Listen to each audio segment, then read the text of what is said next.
Oh, right. Add to stream. Ah, there we go.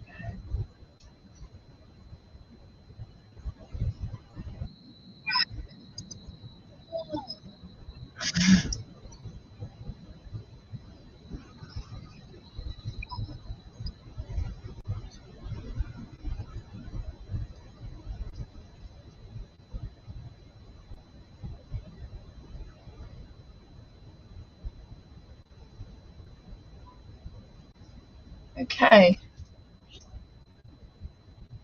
Hello to anyone that can hear me. Just trying to work out my microphones and different things. And StreamYard entirely. Or to those who have just randomly popped on, if any, I don't really know. I worry about having too many things up. I'm a Tailor and not much of a content creator. So yeah, do let me know where you're coming from if and when you join on.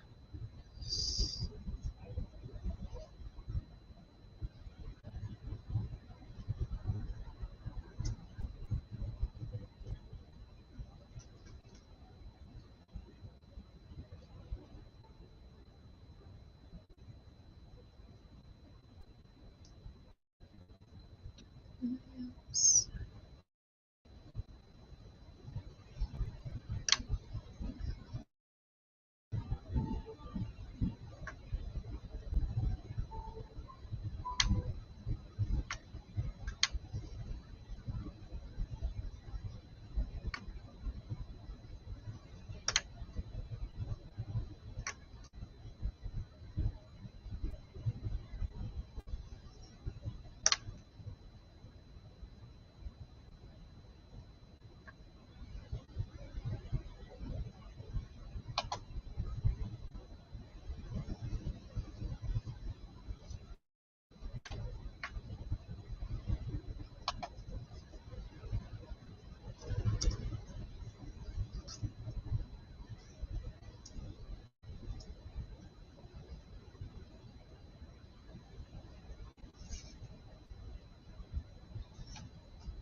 Right, I think I can see things better. Though what I'm watching is a bit behind, so I do apologise. I don't really get into how to deal with all this. Right, wonderful. I think we're in. So, hello and welcome. If you are new to my channel, hello. Do like and subscribe if you like what's going on. So my channel is, well, first of all, myself, my name's Claire, and I am an ethical tailor based in the UK, in London, East London. I have been running my business for about 5 years, and by the way, do let me know if you can hear me all right as well, because I do have a tendency to go a bit quiet because I'm in a sort of like multi-studio place. Although there's no one else in, I'm always a bit wary of being too loud.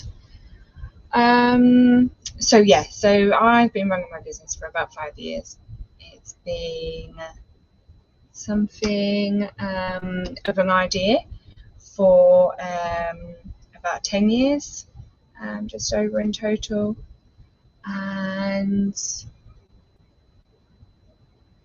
yeah, and I chose to be an ethical tailor because I went down the rabbit hole of how wasteful and planet destroying and life destroying of the workers, garment workers, and farmers behind our garments. Yeah, just sort of like how they're treated and things like that. I did my dissertation on cotton and found out a lot about our organic cotton and cotton that is called organic but is nothing of the sort. Yeah, and then from that I was just like, a bit hell-bent on how to make positive change. And yeah, and then here we are today. My business is mostly doing alterations and repairs, and then I also teach sewing skills, which is kind of why I set this channel up, to just have some video learning on it, so that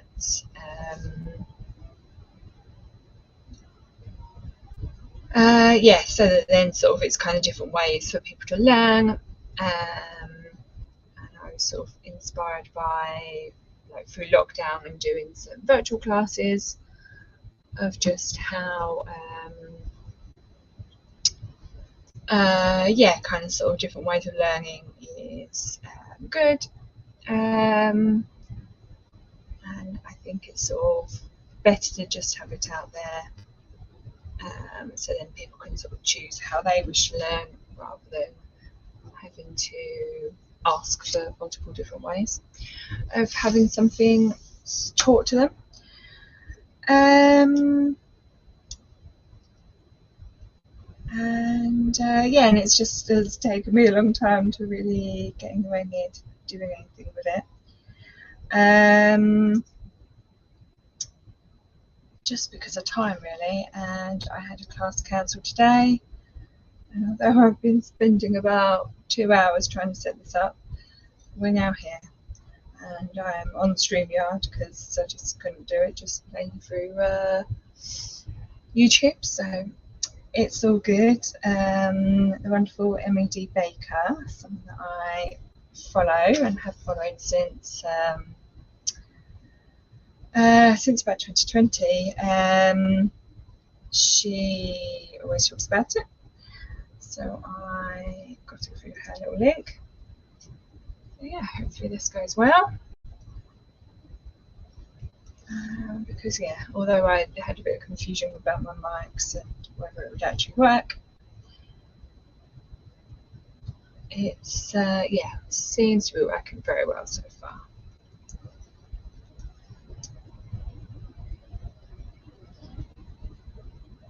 Oh gosh, I do apologise. I think I'm going to sneeze soon.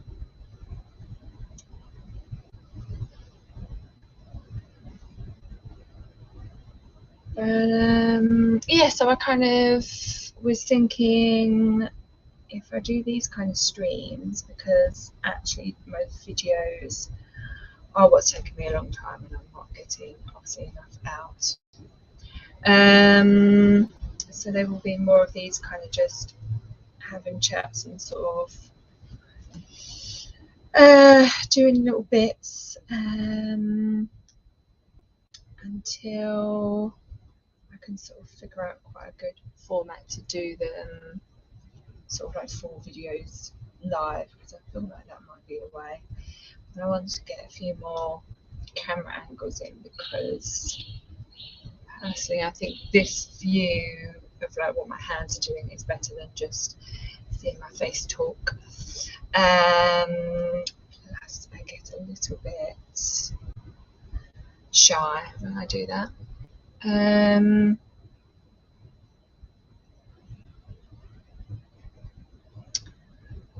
But yeah, and and then we can sort of chat about anything. If there's anything sewing related you're unsure about, you want tips and tricks on, or I have some theories on the cult of fashion, and that's like the entire industry, media, and laundry companies all in one, as well as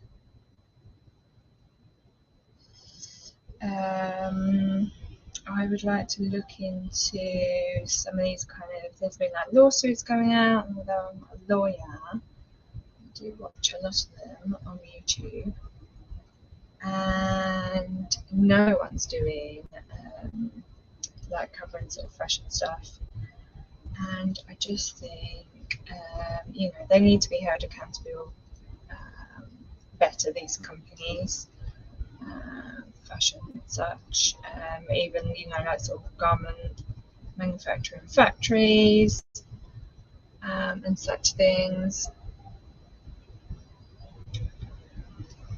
So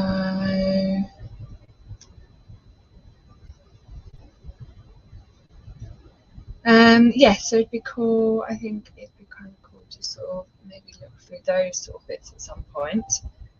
And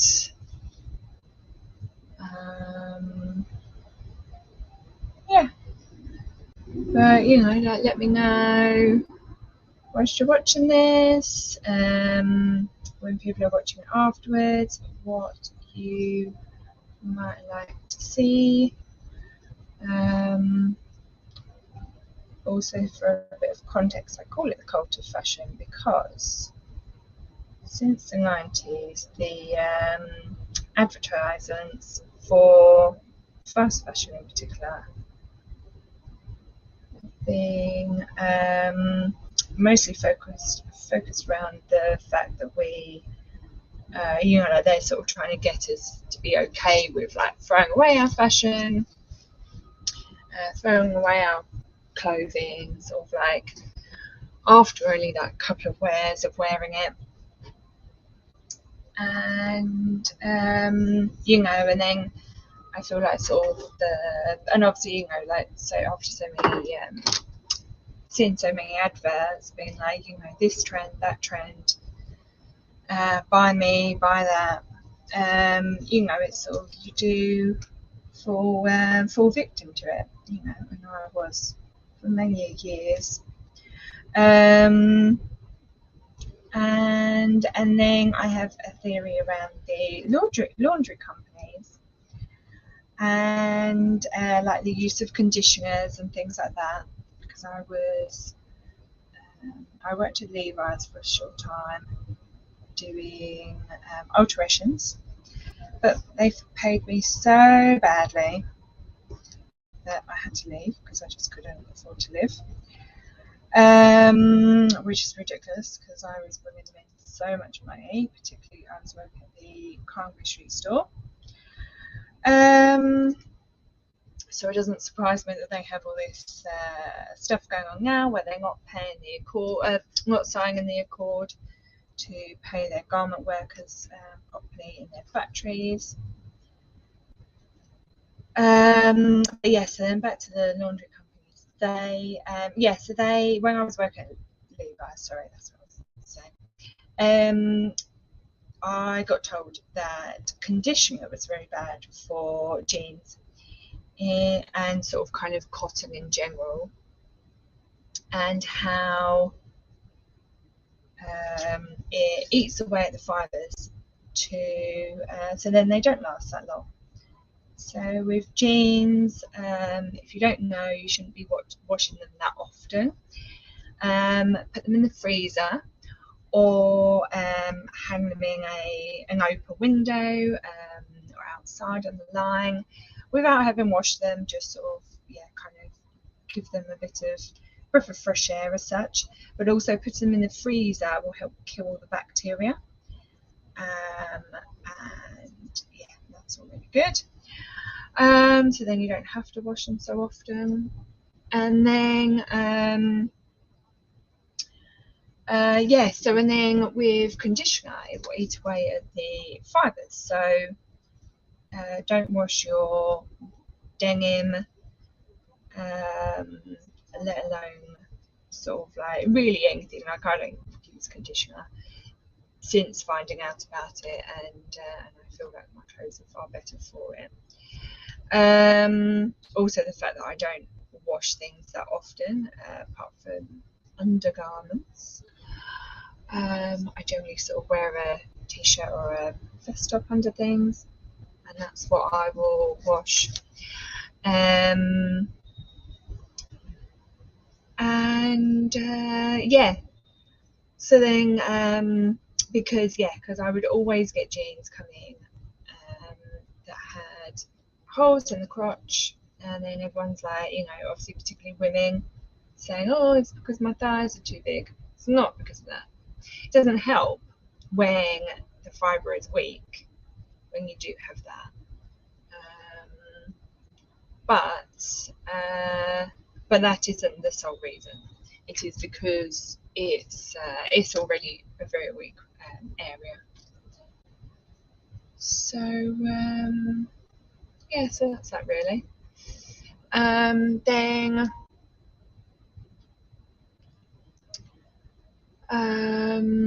yeah, so that's why I think the laundry companies are all into it, because you know it's like, oh, stuff for, you know, sort of like putting in your, you know, like making your clothes feel like the outdoors without you having to dry them outdoors. And then there's like this sudden boost. Oh my god, TikTok is crazy whipping out of like everyone being like, oh my god, drying outside is so amazing. And it's like, yeah, that's what like everyone does, no? I get, you know, like people in flats, but still, I've lived in plenty of flats, shared housing and everything, and I still will hang my stuff on a clothes horse and dry it.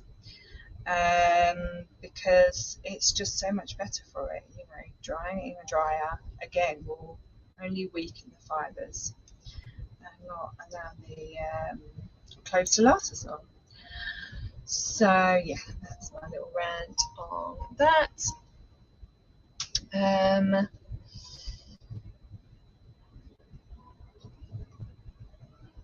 And you know, so then once stuff's all worn out, then it just goes on that cycle again, and you have to buy something else. And oh, it doesn't matter because it's only, you know, that word, only a tenner, only 20 quid.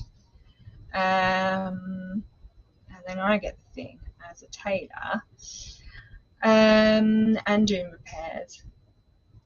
You know, I get so, particularly with the alterations, is people going, well, you know, it didn't cost that much, so why should I pay that much to get it altered?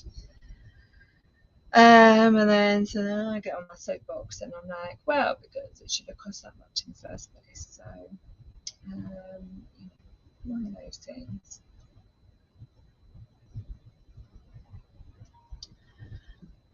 But yeah, I think people kind of come around to the kind of change of kind of, you know, sort of thinking about what they're purchasing and where they're purchasing from, which is really nice to see.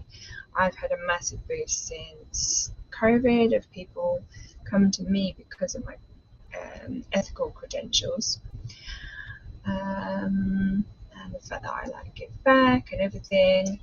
So it's like, you know, for me that's a real sort of like positive change, because I've been obviously working at this for so long, screaming at people, being like, well, can you not see that the planet is dying, and all that sort of thing. So it's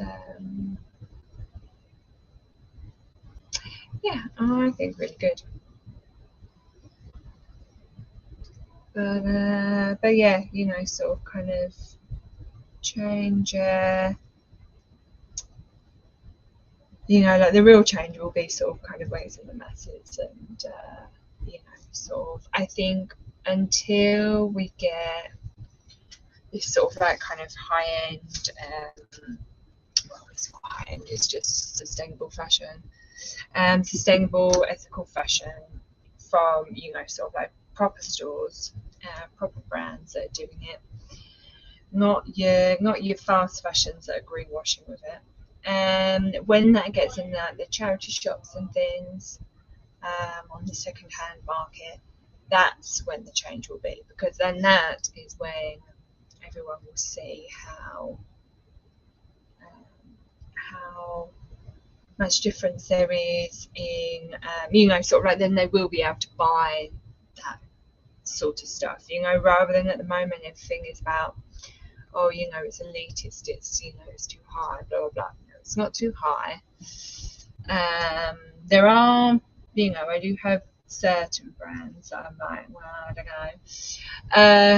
know, but you know, you've got to do your research into these brands and find out, you know, exactly their intentions behind it, because there are obviously even small companies using it all as a tool, as a trend, and it's not a trend, it is how it should be, paying people properly.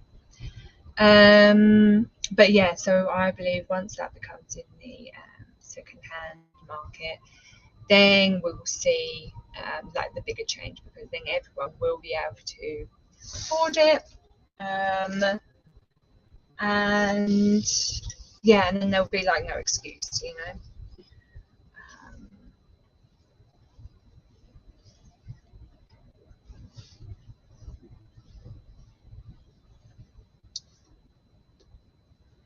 I don't know if anyone watching wants to like put in the chat where they're from, what you're drinking.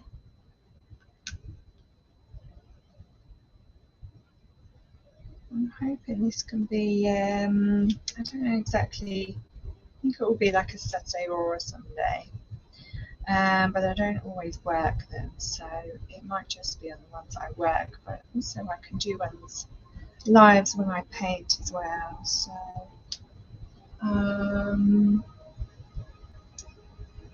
yeah, we'll see, but it would be nice, yeah, start doing, because at least at the weekend, like, everyone can kind of see wherever they are in the world. I think this is a fairly good time, because most people should be awake, I think. There's probably always someone asleep.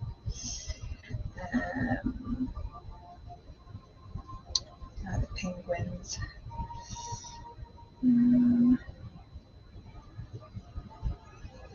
But yeah, just so you know kind of what I'm doing here, I'm just basting the hem for this wonderful dress, which is going to be a bridesmaid's dress.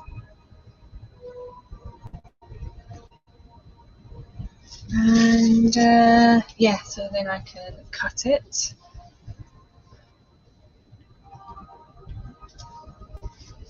And then she's going to come in for a second fitting at some point.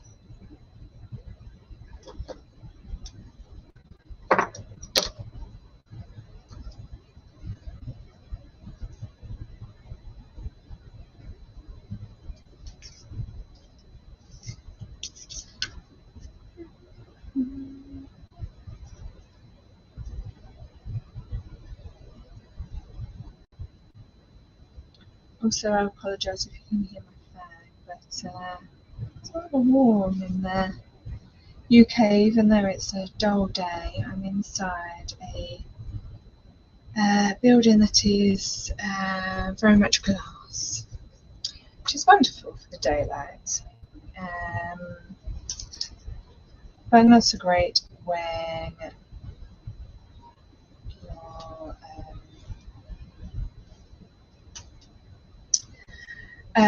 you're trying to work in it and it's become very warm. because it becomes quite humid over here rather than it just being like sort of hot. It gets that sort of stickiness.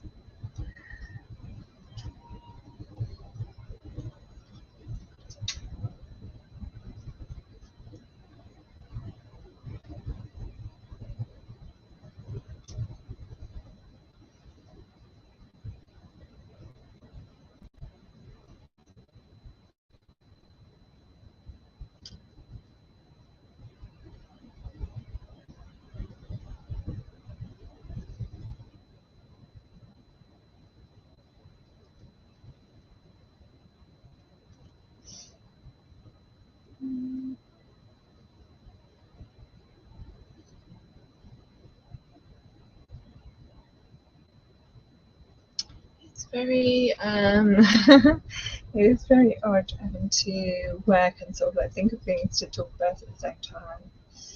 I'm listening to some classical, just so you all know, if you can hear that in the background as well. I'm either doing that or listening to podcasts. I thought hopefully the classical will also, I haven't got it up that high, but it won't sort of get too worried with the taking midstream down, however that works. Yeah, because I don't think I could like rebroadcast a podcast.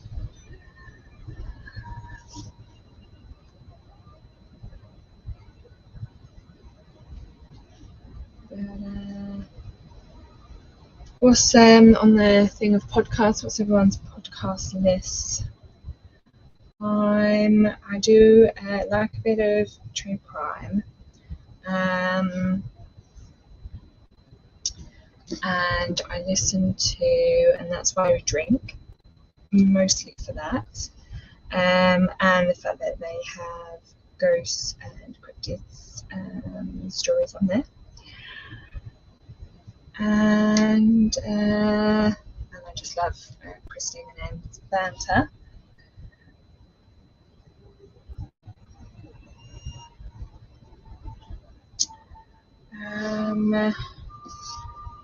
Then I listen to Beach Too Sandy, which is a funny podcast about reviews. And that's by Christine as well, and her brother. And what else do I listen to? I've got some sustainable ones on there. Check Your Thread is one of them. It's a fashion one, which is very good, about kind of slow making and things like that.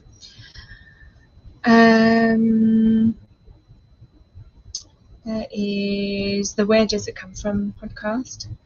I Know Joe. And yeah, interviews are interesting with people that I've not heard of sometimes.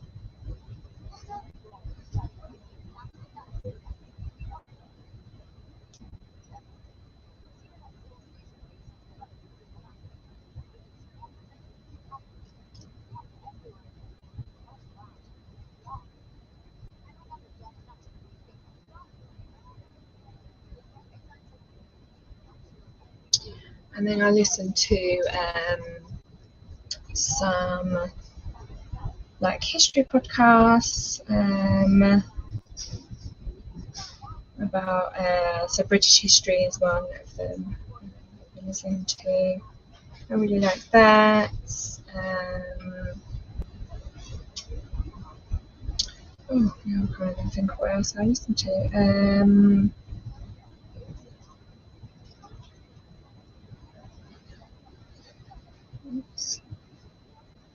A variety. Let's just put it that way.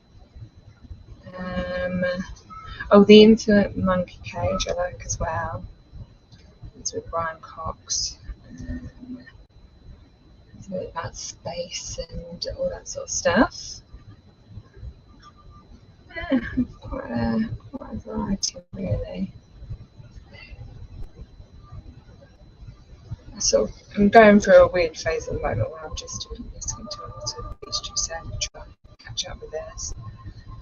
But yeah, I need to get back to some of the other ones because it's been at least a good month that I've not listened to all the rest of them, which is not the best. So I do think you need to have a good variety of intake. Oh, and I was listening to Scientology in the Aftermath, and that was a podcast. Now I follow all of them on YouTube, which is kind of what spurred this, them and the lawyers, LawTube, what have kind of really spurred me on to try and start all this. So we'll see how things go. I just think, when you've got a subject that not many people are talking about, it's good to put it out there.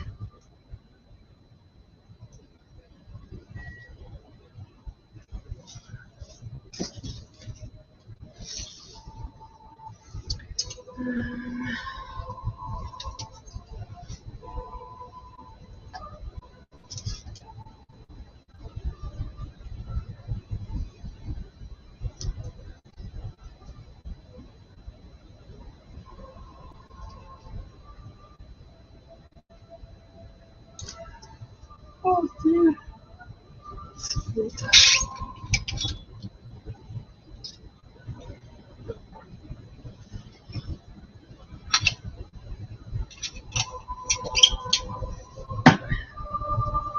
I have a very bad elbow. This past year I fell over on it at one point. It's not quite been the same since. And kind of this fiddly work really does kind of aggravate it.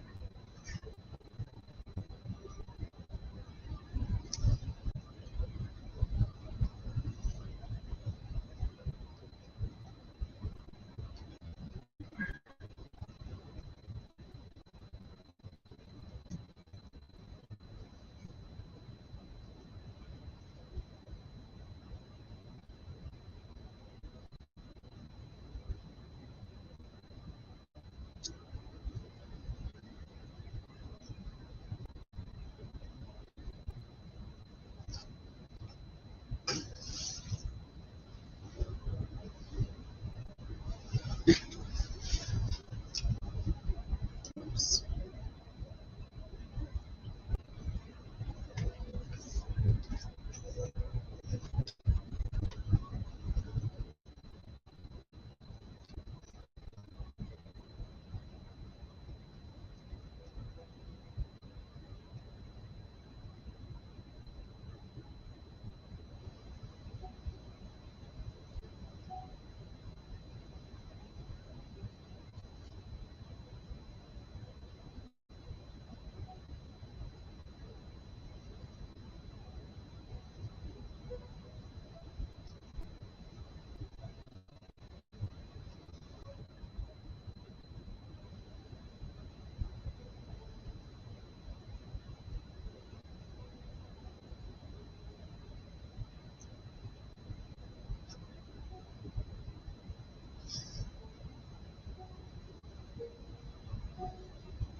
Surprising how long the skirt is, really.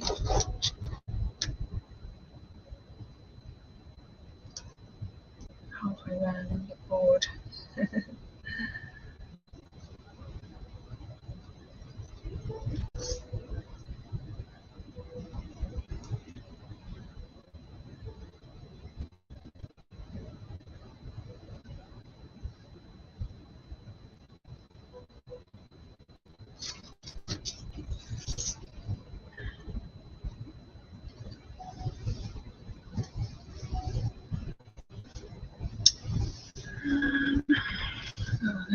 Still got a fair amount to go. Surprising.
See, now this is when it's the best because I'm like out of topics to talk about when I don't have someone to sort of bounce things back at me.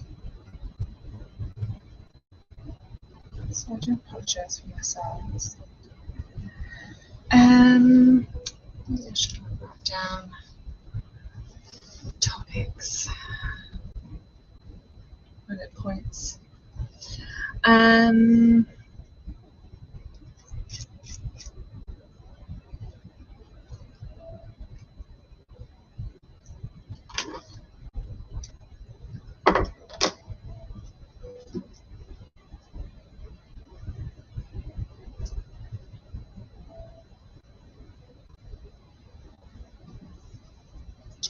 I can say some of the things maybe about my business.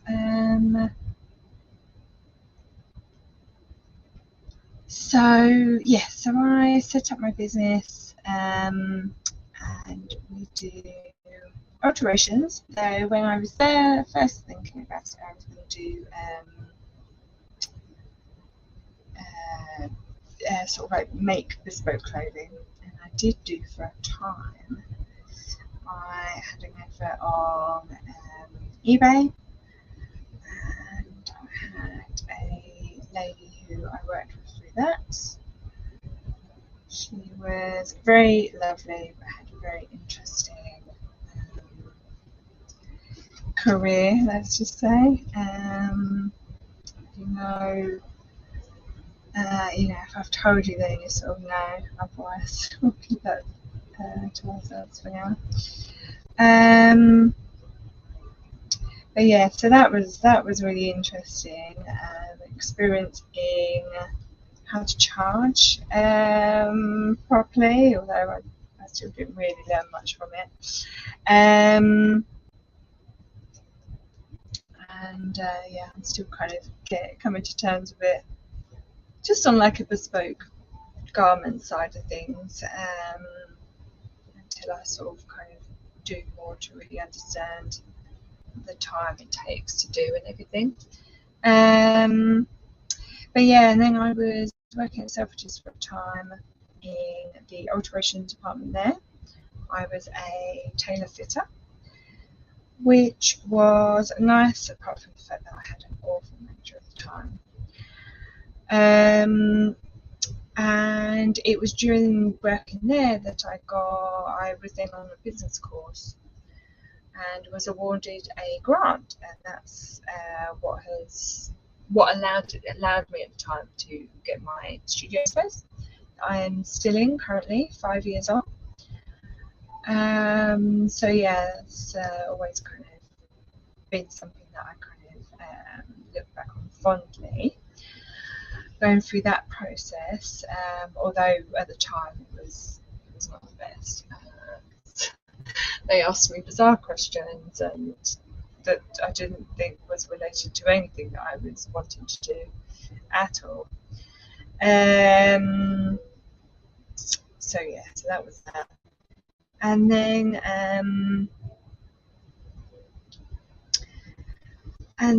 yeah, so then I came out of that process, and then where I'm located is on a residential little island that's been built up, and I kind of wasn't sure about going there at first. I wanted to be more in the city and kind of be around a place where people would be constantly going to work, because I gathered that sort of like kind of people would come to me in the morning and then go to work and then sort of like collect stuff in the afternoon.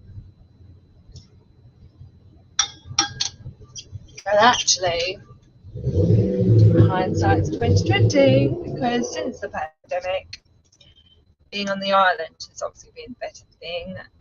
Being within the residential area, a lot of people didn't go back to the city of London for a long time after.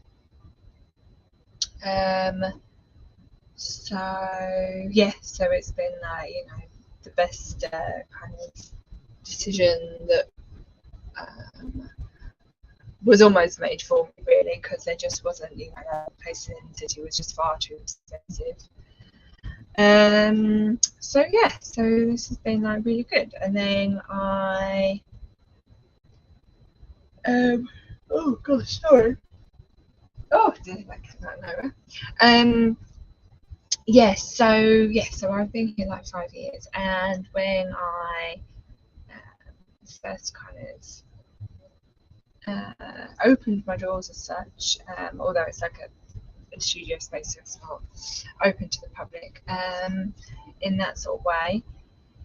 It's yeah, like I've always done sort of alterations, and it's just like grown and grown. And then a year after I started doing the alterations, I then started doing the classes, and I started that with an art of alterations class, because I had some people come to me saying, like the dress was only sort of 20 quid something. I don't want to be paying like £50 for alterations. And it's just like, well, if you want it changed in so many ways, or like even just like taking in sizes of a dress, say, you've got all that lining to unpick before I can even get in and do anything. So it's sort of, there's a whole process behind it. And even people that come to the class don't always understand, sort of just how much of a process that is. And even in a 2-hour class, I don't always get much done.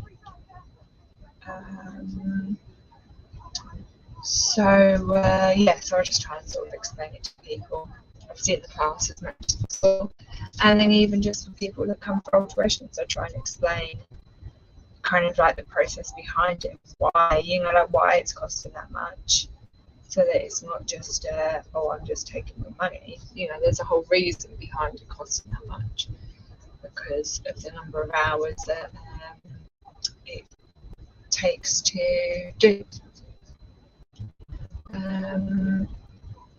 So that's that really. And then and then I went full time in the business in around end of November 2019. I was booted from a job who sort of basically, whilst I was working there, it was a shop on Bond Street, and I was the English girl, the English person. It's a very odd term, because I've never been in a situation like that. And obviously, working in Selfridges, you would come across, you know, that you would talk to the sales associates, and you would get, you know, like the Chinese or kind of sort of Mandarin speaking sales associates for, you know, kind of people coming in from that side of the world to serve them, which is fair enough, obviously, for those clients coming in, but it's a very odd way to be described. And then when it happened to me, yeah, I sort of kind of really found it odd. So I think sort of like, in part because obviously this is England, so you kind of think, well, that of course you're going to have, you know, sort of like someone English speaking. But also it sort of made me more understand kind of, you know, like sort of like these people, you know, like all they're being seen for is their language. And yeah, which is like a real shame, you know. It's like sort of when kind of women get put through to roles because of, you know, sort of like the way they look and things like that. It's very much the same thing.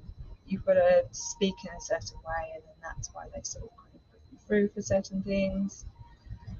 It's very odd. Anyway, so I was there, and yeah, the whole like management team were very interesting.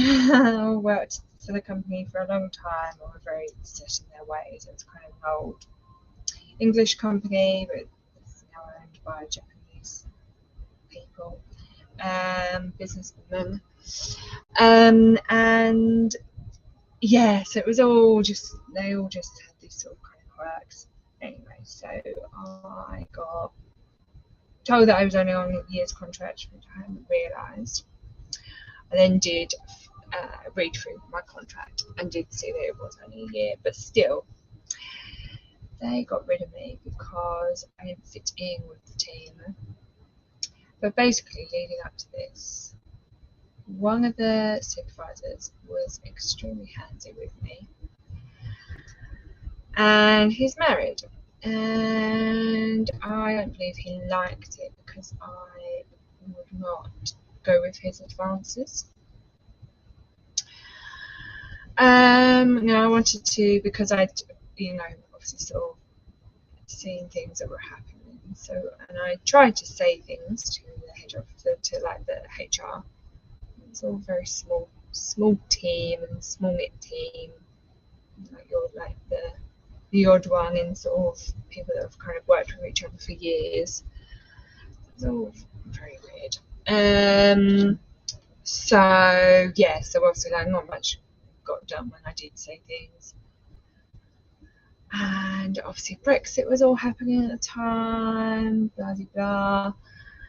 Yeah, and unfortunately there was, I felt a bit like it was because I was English, I was being got rid of, because the Europeans in the team were somehow holding it against me about everything, even though I didn't. I voted against it and voiced that because it was being brought up so much.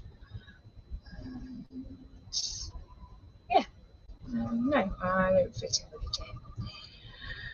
team. So anyway, so they paid me off a month, and for the fact of them doing that, you know, I know that they know that they were doing something a bit dodge. So anyway, so because they did, I sort of kind of gave myself a month to not find another job and to do this full time. This being like my business and alterations and teaching. So that was very fun. Although December was not the best start. It has always been my quiet month, so I went home and spent like a month with my parents, which was obviously lovely after years of having to work Christmases and New Year's. And then yeah, come Boxing Day, my inbox is full with notifications that people have brought classes with vouchers. They must have got them at Christmas. So then, like, my January was absolutely chock-a-block with classes. And then I had the honour of meeting a stylist who wanted me to alter a dress worn by the writer of 1914, images of which you can see on my Instagram. And yeah, so that was like all really fun. And then I got like really busy with alterations, because then people were realizing that I was kind of in more.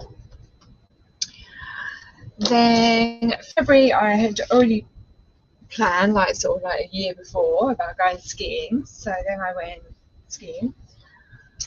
So that was a very short month for me in terms of work. And then I had March, and obviously sort of kind of leading up to going skiing, there was all the talk of coronavirus and things.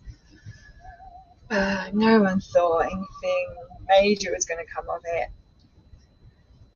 especially in this country, because our, Prime Minister at the time wasn't bothered. And yeah, then March was, I had like a couple of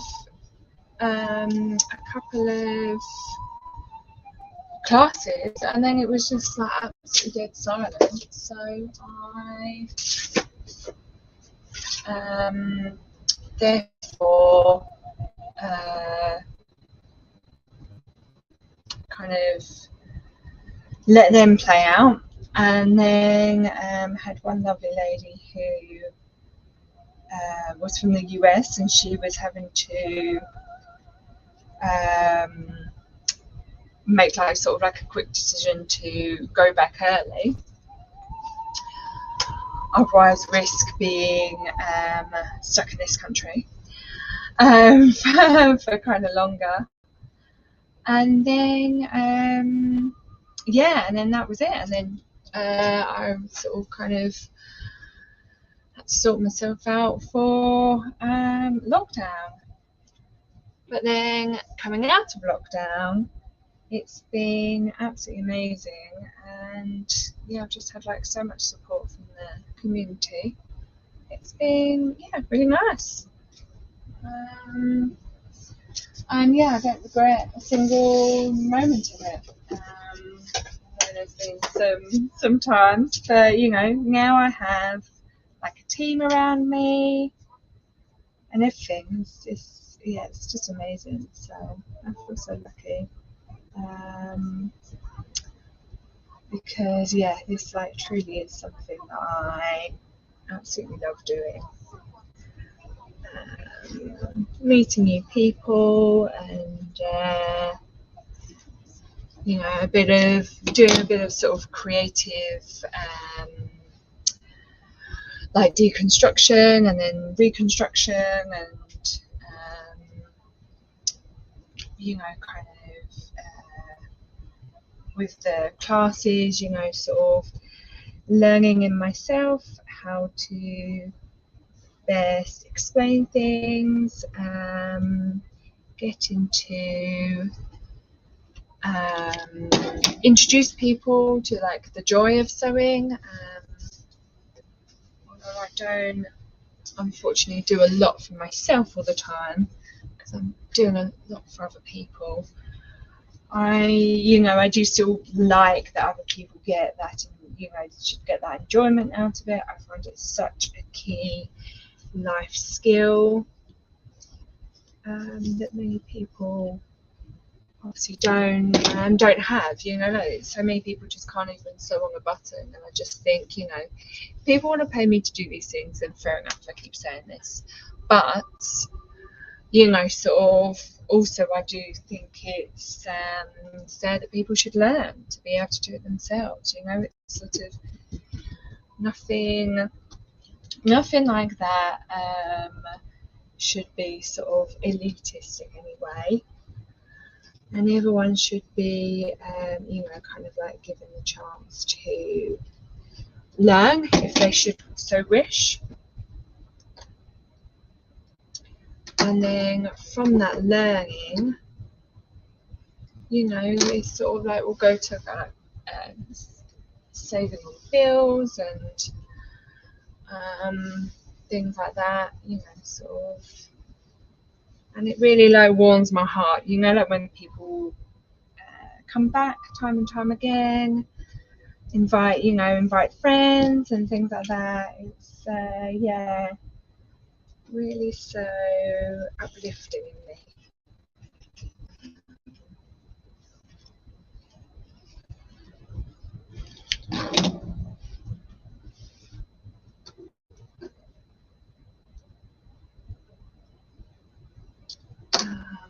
But yeah, all my teaching is one-to-one, apart from obviously when people do bring their friends, two I can cope with, but any more than that, it's a bit much, I think. For me personally, anyway. I'm not used to doing bigger groups.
There's always one bit that doesn't.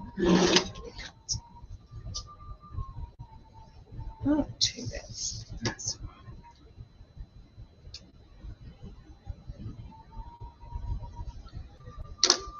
nice. Right, well, thank you very much for spending your time with me.